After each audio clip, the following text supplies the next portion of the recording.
When one thinks of Adalin Wichman, three characteristics come to mind.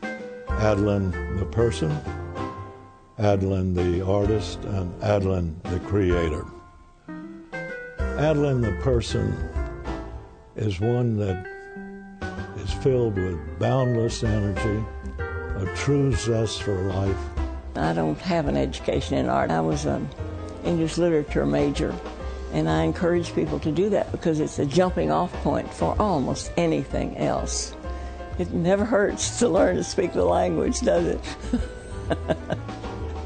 And while she was sitting on the bench outside of the interview office, she was sketching what would be a proposed billboard for Keeneland.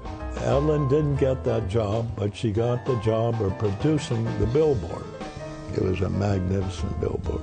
It looked like a big oil painting up there. The next year came and said, "Do you think you can handle this by yourself?" And not having the foggiest notion, I said, "Sure." I always say yes and then try to work out the details later.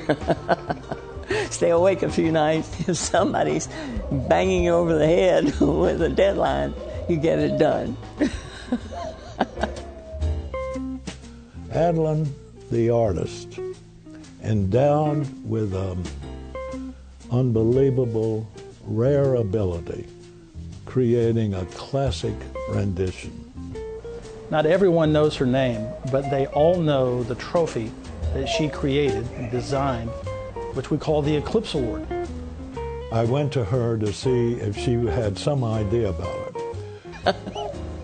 So, not knowing much about Eclipse, I headed straight to the Keeneland Library, and in those days Amelia Buckley was the director of the library, and I said, "I need to know about Eclipse," and she said, "The American eclipse or the English eclipse?" I said, "What do you think? Which would you do?" "Oh," she said, "the English eclipse." It turns out 95% of all horses racing today trace to Eclipse in one way or another. It is highly coveted for its artistic beauty.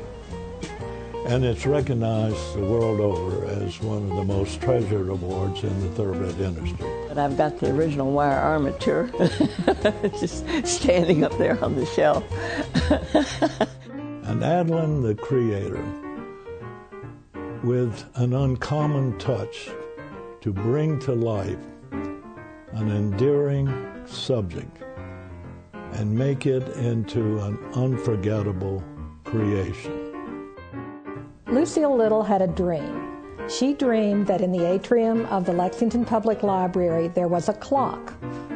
She called Adalin Wichman. And she said she'd love to see a clock on that ceiling. Well, there's no ceiling. So we developed a way to have a clock on the ceiling by stepping down and putting it under the last floor, the bottom of the last floor. And one thing led to another, and I suggested a Foucault pendulum to show movement of the earth. Ms. Little was delighted, the dream was fulfilled, and everyone can visit the wonderful clock. They both had that spirit, that spark, that creativity, and a sense of really wanting to give back to the community.